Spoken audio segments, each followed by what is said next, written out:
J'aimerais bien faire goûter du claque-bitou, c'est un vieux chèvre à Elon Musk. Je pense que ça serait un de mes rêves.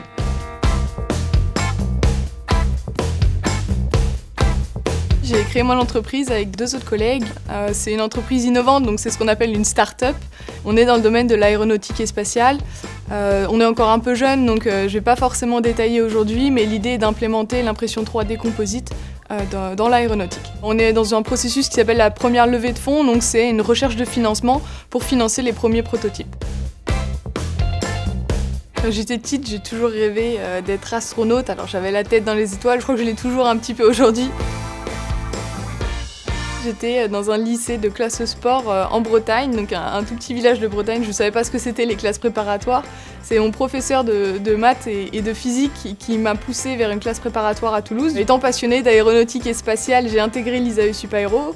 Et dès la première année, j'ai commencé à faire pas mal de projets et on a créé un start-up week-end sur le thème du spatial.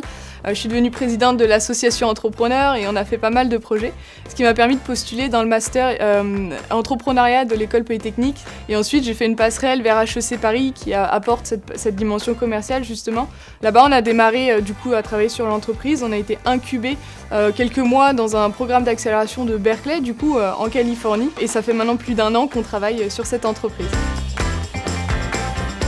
3 piliers pour être capable de créer une entreprise viable. Le premier, je dirais, c'est déjà être passionné par son domaine. Le deuxième, c'est l'expertise, savoir-faire. Donc une fois de plus, pour moi, c'est l'aéronautique. Je suis à la base ingénieur aéronautique.